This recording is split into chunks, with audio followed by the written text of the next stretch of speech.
Isto sim é vida. Estar deitadinha no sofá a contemplar a parede da sala. Faz 9 meses que eu não sei o que é estar sem fazer nada, sem a preocupação de ter alguma coisa para realizar ao longo do meu dia. Ontem finalmente fiz a última entrega do ano e eu estou assim, eu não consigo acreditar que de facto o primeiro ano do mestrado acabou. Vocês têm noção do quão alucinante é que foi este segundo mestrado? O primeiro mestrado foi super tranquilo, não sei se pelo entusiasmo, se pela novidade, se pela organização das próprias cadeiras, mas foi um semestre que passou tranquilamente, consegui fazer todas as minhas leituras a tempo, consegui escrever os trabalhos com alguma antecedência, mas depois começou o segundo semestre e começou bagunçado. Começou e acabou bagunçado. Mas está feito e eu não quero acreditar. Saudações ao ouvinte do podcast, como é que tu estás desde a última vez em que nos encontramos? O meu nome é Caroline Ramos. Hoje é dia 26 de junho de 2024, são de momento 15h08 e seja bem-vindo, bem-vindo e bem-vinde a mais um episódio do Congresso Botânico. Ai, juro, é tão estranho não ter nada para fazer. Eu hoje dei uma vista de olhos ao meu calendário porque ganhei o hábito de anotar todas as minhas tarefas no Google Calendar e amanhã está completamente vazio. Está um buraco na minha agenda. Eu não tenho absolutamente nada para fazer amanhã. Hoje tinha de ir trabalhar. Acontece que passei os últimos dias num estado de ansiedade e de adrenalina tão grande que acordei a sentir os efeitos dessa mesma ansiedade e desse mesmo stress. Acordei super mal disposta, com dores do estômago horríveis. Nem sei se dormi, eu só sei que o despertador tocou e eu não estava a perceber que era o despertador, estava com o sono bué pesado. E aí é que eu me dei conta que estava a passar bué da mal e não fui trabalhar. Levantei-me, comi, tomei um banho, escrevi um e-mail com um convite para orientação para a minha dissertação e comecei a ouvir as vozes da minha cabeça. E normalmente quando começo a ouvir as vozes da minha cabeça sei que é momento para gravar para o podcast e quero abordar um tema que já estou para abordar há bué de tempo, mas como não tinha uma referência para poder fazer comparação, ainda não cá tinha vindo, mas aproveito a ocasião, o final de semestre, o facto da experiência de facto ter sido muito diferente do que eu estava à espera, para vos contar um bocadinho de como é que foi o meu percurso académico, que eu julguei a minha adolescência inteira que seria linear, mas que foi das primeiras provas que tive na minha vida de como a vida não é linear. A vida tem os seus tropeços e quando somos programados para pensar e agir de uma determinada maneira, claro que os conflitos começam a vir ao de cima.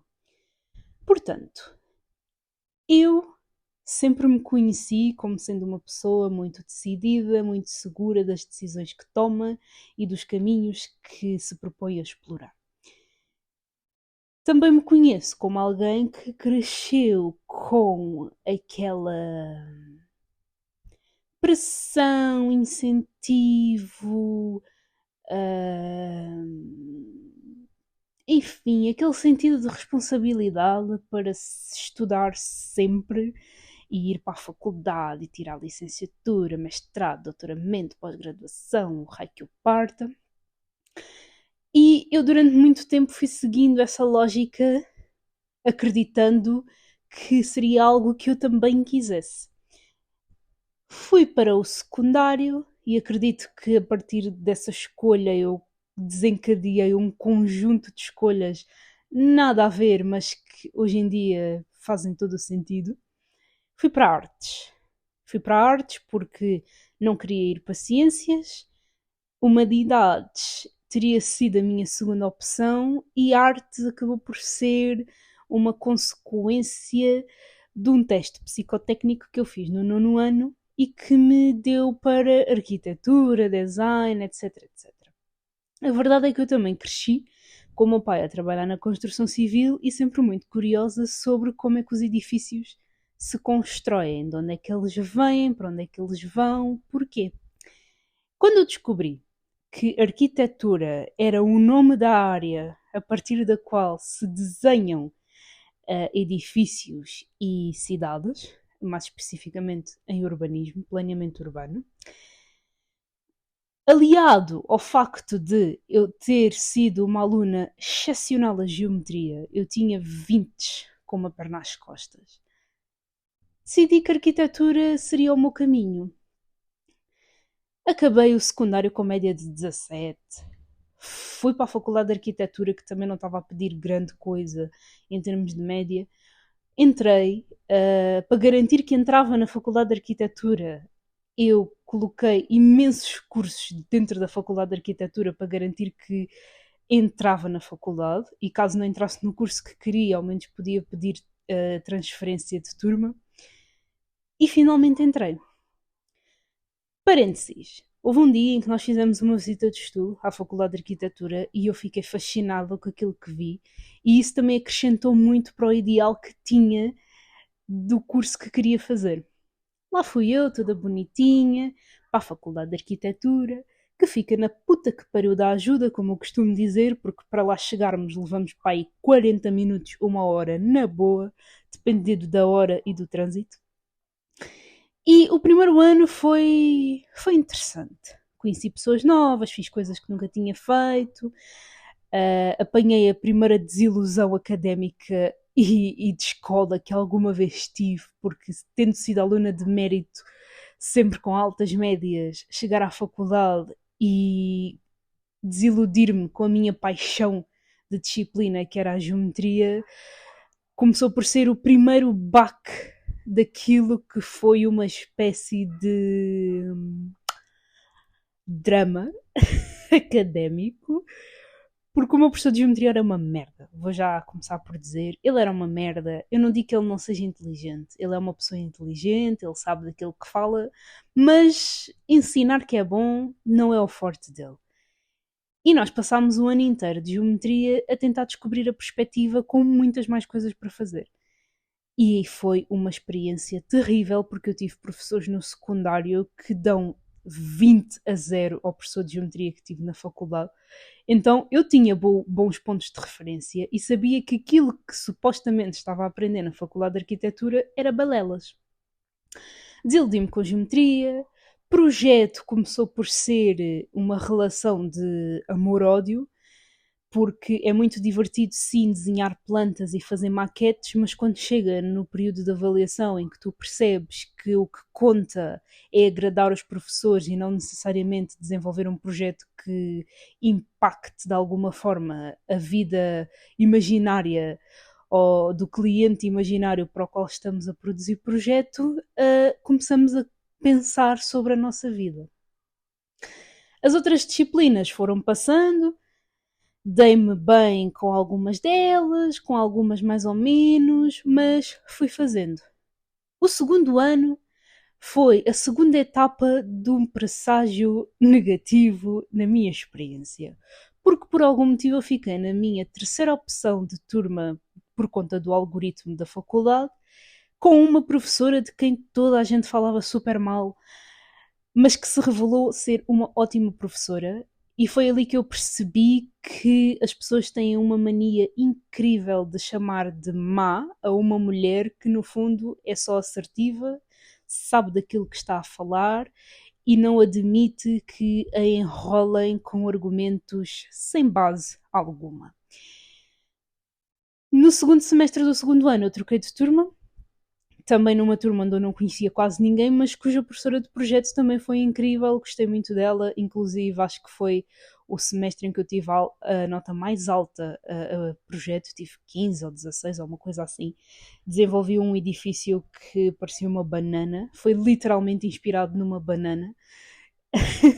Eu estava a tomar o pequeno almoço uns dias antes, descasquei a banana e coloquei a casca em cima da bancada, já nem me lembro porquê, e quando eu olhei, eu vi uma forma do edifício e decidi que desenharia o meu edifício inspirado numa banana. Para vocês verem o nível de criatividade que nós, artistas e criativos, temos. Seguiu-se o terceiro ano e foi o ano em que eu realmente abri as portas para as minhas crises existenciais, porque comecei a ter ataques de pânico antes de ir para a faculdade. Eu acordava com o coração a palpitar, estava sempre muito ansiosa. Foi na faculdade que eu aprendi a faltar, na verdade. E a cagar um pouco para a assiduidade e não querer saber se chegava, se não chegava, se ia e foda-se. Comecei a ter as minhas crises existenciais, a questionar se de facto aquela faculdade seria a faculdade para mim, porque comecei a perceber que a organização da faculdade era uma treta, que os professores, alguns deles, eram uma treta ainda maior, e se eu estava no sítio certo.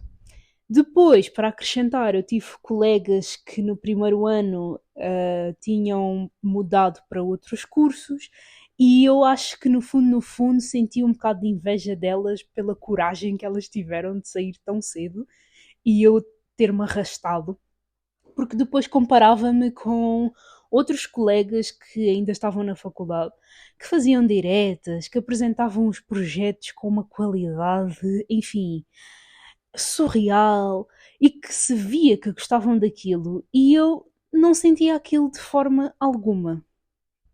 Não sentia nada daquilo. E comecei realmente a questionar-me se era ali que eu queria estar. Comecei a pesquisar outras faculdades, outros cursos, questionei muito a possibilidade de pedir transferência para outros sítios, mas um medo prendia-me na Faculdade de Arquitetura, o medo de desiludir todas as pessoas que estavam à minha volta. Houve uma coisa em particular que me disseram no início, quando eu entrei no curso, que foi que aquele curso era muito complicado e que não tinha saída e que eventualmente eu acabaria por desistir, como outras pessoas fizeram. E aquilo mexeu muito com o meu ego e com o meu orgulho. E eu sei que foi uma das razões pelas quais eu continuei na Faculdade de Arquitetura, a pior razão de todas, que foi tentar provar para o exterior que eu conseguia, apesar dos outros não terem conseguido. Só que aquilo começou a dar cabo da minha saúde mental, certo? Eu comecei a questionar e a ponderar se não deveria também começar a fazer psicoterapia, que aconteceu anos depois, fora das questões académicas, pelo contrário, eu procurei psicoterapia anos depois por questões românticas, mas deixei andar. E depois o terceiro ano da faculdade também foi o ano em que, no final do primeiro semestre, eu perdi o meu avô e foi gata bagunça, e então aquilo contribuiu para a minha ansiedade, mas também inspirou-me a finalmente tomar uma decisão, que foi congelar a matrícula. Porque o curso de arquitetura é com mestrado integrado, ou seja, assim que terminamos a licenciatura, vamos diretamente para o mestrado. Terminei o terceiro ano, lembro-me que comuniquei à minha mãe que ia desistir num acesso de choro, sentada na sanita, a fazer ganda. Enfim, não lhe chamaria a fazer ganda drama, mas muito sentida com aquilo que estava a dizer. E ela, apesar de ao início não ter compreendido, porque o sonho de qualquer pai é que os filhos se formem e tenham o melhor que a vida lhes proporcionar, ela aceitou e aos poucos foi interiorizando a minha decisão. Para o meu pai também foi um bocado conflituoso aceitar a minha decisão, mas depois também engoliu e a vida seguiu. Depois veio a pandemia, eu passei o Covid sozinha em casa por questões familiares, os meus pais estavam fora. Foi o melhor período da minha vida, tenho a dizer. curti bué da experiência de estar em casa, ganhei uma maturidade e uma estaleca que não estava nada à espera. Mas no fundo da minha cabeça estava sempre esta questão: quando é que eu vou terminar a faculdade? Será que vale a pena terminar o curso? Também porque estava rodeada de pessoas constantemente a dizer-me que eu desisti, que eu deveria acabar o curso, porque isto e mais aquilo, e aquilo outro e acolá. E eu ali com os meus conflitos internos de será que ouço estas pessoas novamente ou vou em busca daquilo que faz sentido para mim? E ali comecei a revoltar-me aos poucos. Comecei a revoltar-me, comecei a fazer as coisas de acordo com aquilo que queria e que bem me apetecia. Entretanto, comecei a fazer terapia que me ajudou muito a dar este salto em relação às minhas decisões, em relação a mim mesma. Foi ali que eu também ganhei, ou pelo menos descobri a minha personalidade e consolidei coisas que já sabia sobre mim. E comecei a fazer as pazes com a ideia de terminar o curso em arquitetura. No terceiro ano eu tive acesso a urbanismo, tive cadeiras de urbanismo que me deixaram super fascinada, porque um dos vazios no curso de arquitetura é a abordagem sob o ponto de vista social, económico, político, em que se percebe como é que desenhar a cidade, desenhar edifícios, impacta na vida das pessoas.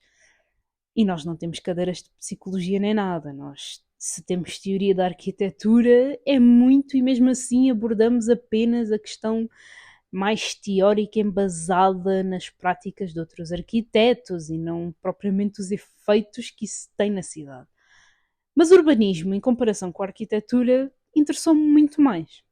Então escolhi voltar para a faculdade, fui fazer um ano em urbanismo, especialização, e foi o melhor ano em comparação com os outros 3 anteriores. A questão é que eu cheguei ao final com as mesmas crises existenciais. Se queria mesmo aquilo, porque fazer projeto é um desafio e tanto. Fazer projeto suga a nossa alma, vou já dizer. Se me estás a ouvir, se estás no 12º e se queres fazer arquitetura, epá, eu não digo para não o fazeres, mas aconselho-te a questionar se realmente queres isto e para quê.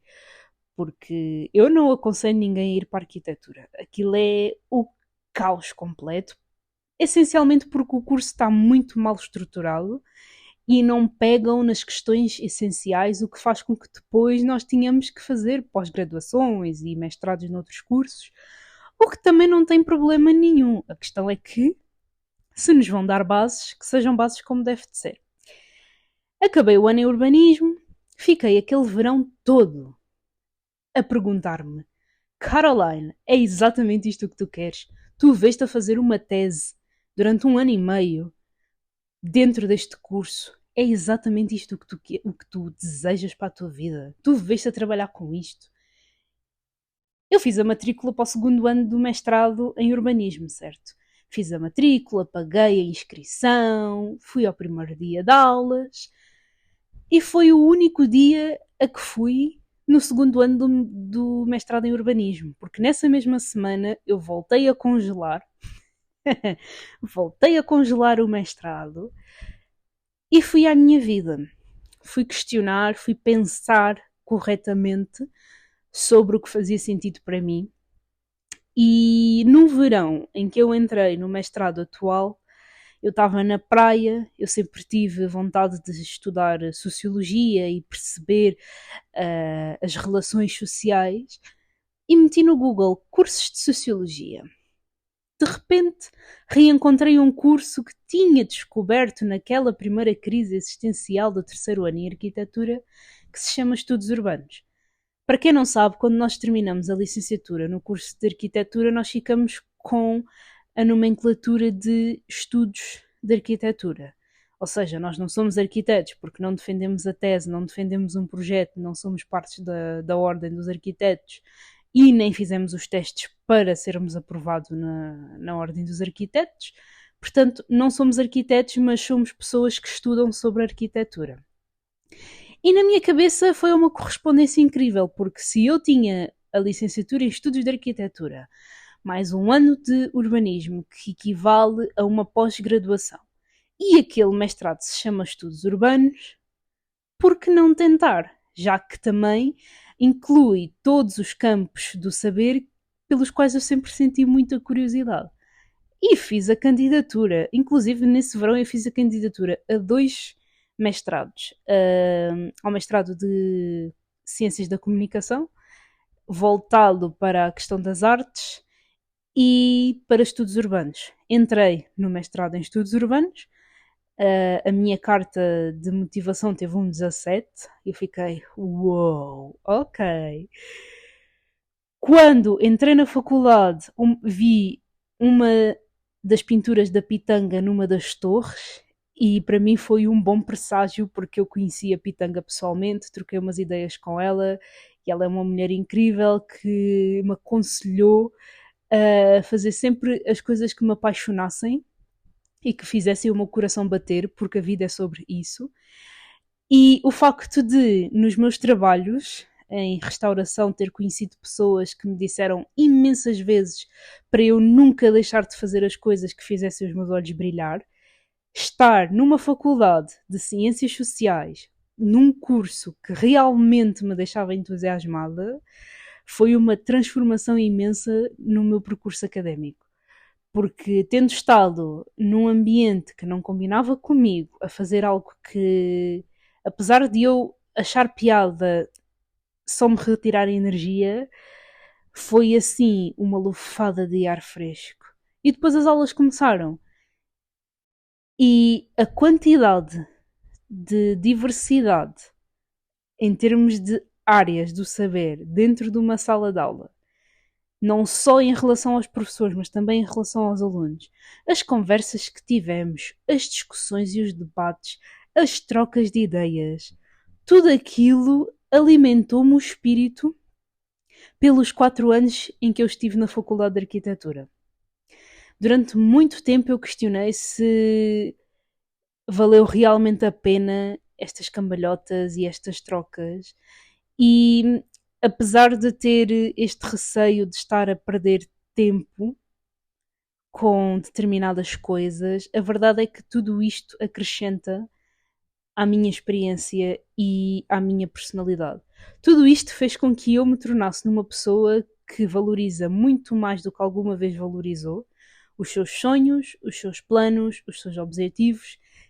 Eu tenho vindo a aprender que num espaço de meses curtíssimos eu sou capaz de fazer mais do que em 5 anos da minha vida, e que o segredo para que as coisas funcionem, independentemente das construções sociais que são feitas em torno de determinados assuntos, tudo é possível desde que feito com amor, desde que tenhamos as pessoas certas à nossa volta, desde que nos saibamos retirar de ambientes tóxicos e colocarmos-nos em ambientes como deve de ser. Esta avaliação também depende muito do nosso psicológico e da maneira como nós lidamos com as nossas emoções, com o dia a dia, com os outros. E fazer terapia no meio desta azáfama toda foi o que literalmente me ajudou, e diria que me salvou para não, enfim, afogar-me nas minhas crises existenciais. Porque foi um caminho muito doloroso. Foi muito doloroso porque eu tive que lidar com ansiedades, eu tive que lidar com ataques de pânico, eu tive que lidar com choros intermináveis. Eu pensava que iria desmaiar dia sim, dia não. Tive que lidar com as expectativas dos outros, tive que aprender a calar as vozes dos outros na minha cabeça, tive que aprender a bater o pé no chão, a ser assertiva e a manter-me firme em relação às minhas palavras, mas acima de tudo tive que aprender a lidar com as falhas como parte do processo de crescimento e de locomoção pela vida, não é?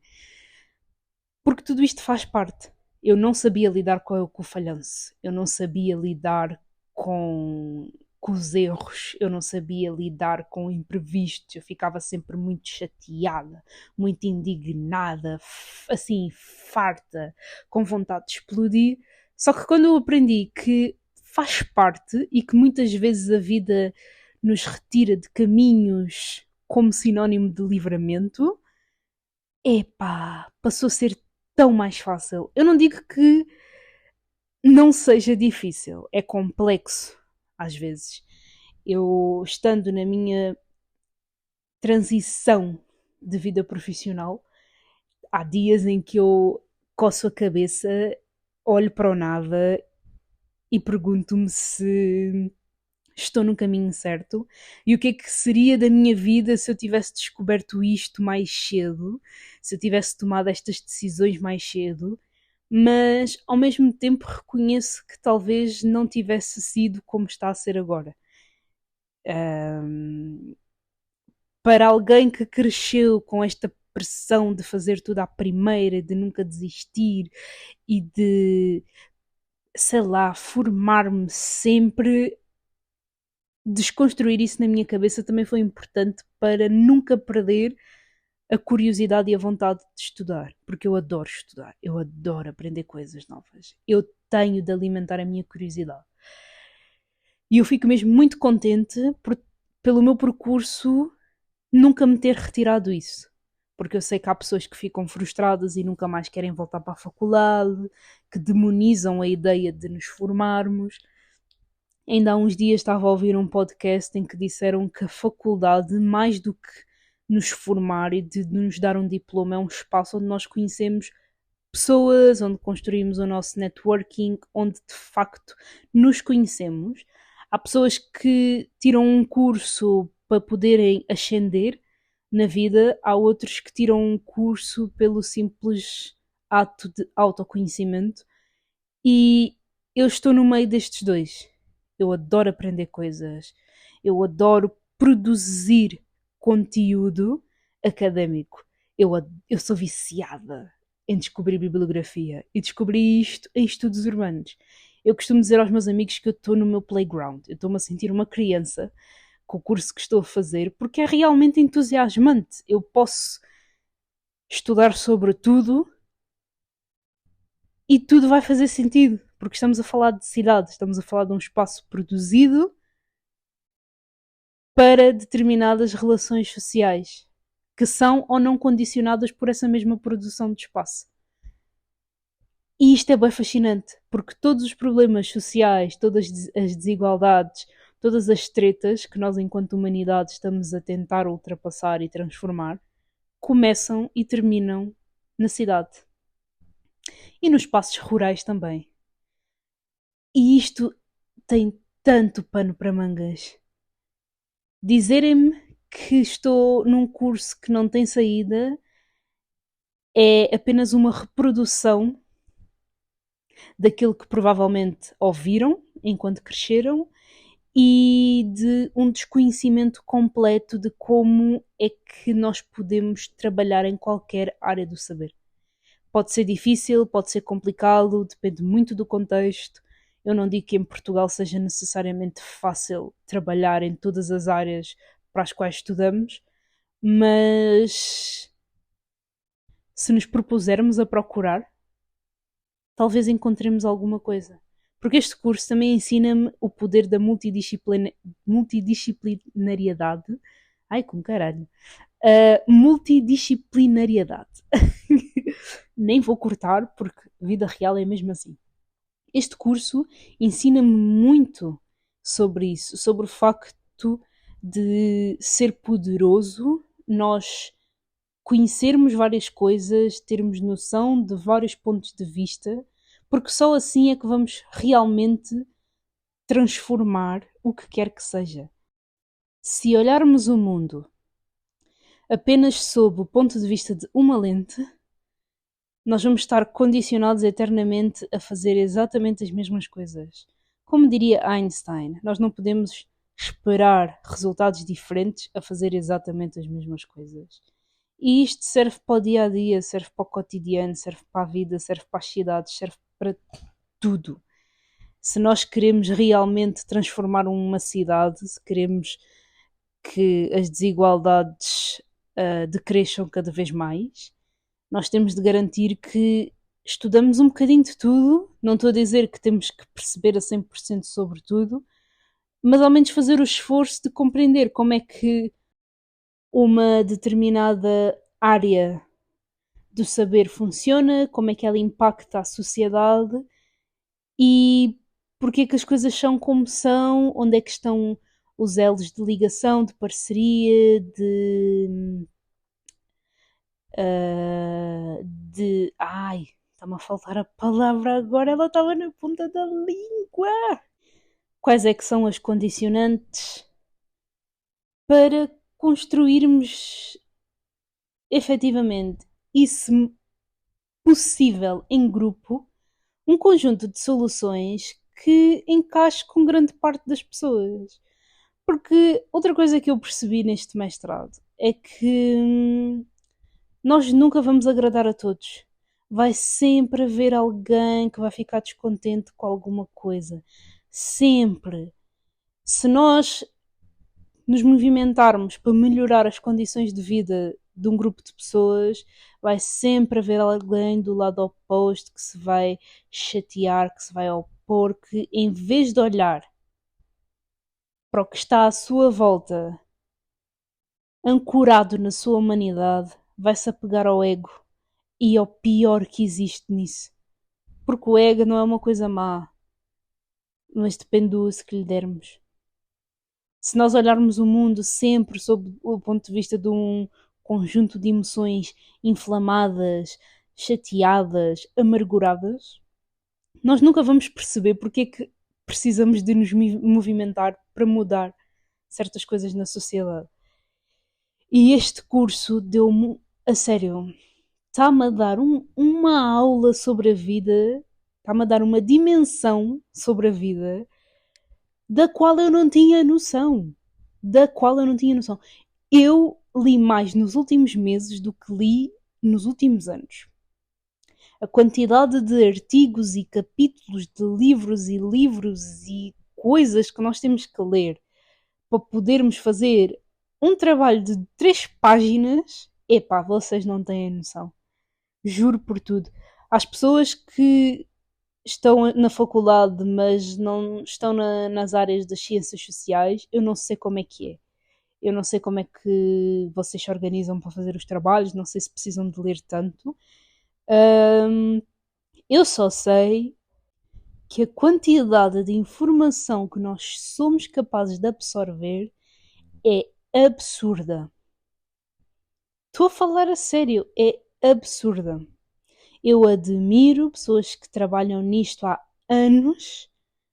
Não admira nada que todos os professores com quem me cruzei sejam super inteligentes. Por causa disto, porque estão em constante contacto com a informação, com as pessoas. Claro, nem todos têm esta familiaridade com o terreno, mas eu sinto que grande parte dos professores que tive e das pessoas que vou conhecendo têm este contacto constante porque faz parte de um dos métodos de pesquisa e de investigação, que é estar em contacto com o terreno constantemente. E, epá, respondendo à questão que a minha mãe me fez há uns dias, se compensou trocar de curso, sem dúvida. Sem dúvida. Se a Carol de há uns anitos tinha pânico da ideia de parar um determinado caminho para trocar, mesmo sabendo que tinha de recomeçar, e eu acho que era esse o pânico, era recomeçar e sentir que estava a perder tempo. Se isso era algo que me assombrava, hoje em dia inspira-me a recomeçar as vezes que eu bem entender. Leva o tempo que levar, perca o que tiver de perder. Aprender a recomeçar é uma ferramenta incrível que nós humanos temos que desenvolver para as nossas vidas. É uma skill de sobrevivência. Recomeçar. É tão bom, sabe tão bem. Claro que demanda momentos em que temos que nos resguardar, em que nos vamos transformando, em que se calhar já não encaixamos tanto com a ideia que as pessoas têm de nós, mas no final do dia, se fizer sentido, se não tiver prejudicado ninguém, é o conselho que eu deixo para todos. E se tiverem possibilidade de recomeçar. Estão num curso que não gostam, mas já gastaram rios de dinheiro e têm medo de estar a fazer outra coisa pelo investimento. É só questionar, é isto o que se vem a fazer para o resto da vida? Faz sentido para vocês? A infelicidade do momento presente vai compensar em algum momento no futuro? Se sim, ok, dá continuidade. Momentos maus existem em todas as áreas da nossa vida, mas se a resposta for não, se a infelicidade de hoje não compensar pelo futuro, troca, vai fazer outra coisa, tira sei lá, 6 meses para não fazeres nada, para olhares para a parede. Se for algo que não prejudica a tua sobrevivência, não é? A tua subsistência, vai fazer outra coisa. Se for uma troca de trabalho, antes de trocares, garante que tens dinheiro poupado para te aguentares durante uns meses enquanto estás à procura de outra coisa, ou começa desde já a estudar as áreas que te interessam. Hoje em dia existem trilhões de plataformas online onde podemos estudar e aprender coisas, que dão certificado, inclusive. Estuda, adquire o maior volume de conhecimento que tu conseguires, manda currículos e sai desse trabalho. Se o objetivo for sair do país, a mesma coisa. Começa a acumular informação, recursos e vai. Só não te prendas a uma infelicidade que jamais compensará pelo futuro que está à tua espera e do qual tu esperas alguma coisa também. Mas nunca esquecer, o futuro somos nós que fazemos. Portanto, deixar sempre ao Deus dará eternamente, às vezes também não resulta. É encontrar um equilíbrio entre o Deus dará e as nossas responsabilidades. Quando descobrimos que ser responsável pela nossa própria vida é um superpoder, nós não queremos outra coisa. É aquilo e acabou a conversa. Mas pronto, este foi o meu percurso académico. Começou por ser um horror, um circo autêntico e agora está muito mais estável. Eu dei por mim nas últimas semanas a fazer comparações entre as diretas, em aspas muito grandes, porque eu nunca fiz direta na faculdade. Eu já fiquei até muito tarde a fazer trabalhos, mas nunca fiquei de um dia para o outro. Quer dizer, fiz isso uma vez, arrependi-me e nunca mais voltei a fazer, na Faculdade de Arquitetura, inclusive, no último dia da licenciatura,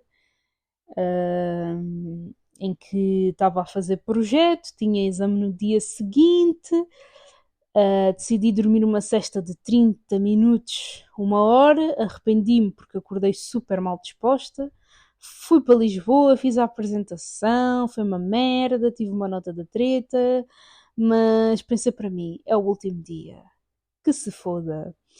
E agora fiquei no máximo até às 5 da manhã uma vez a escrever um trabalho.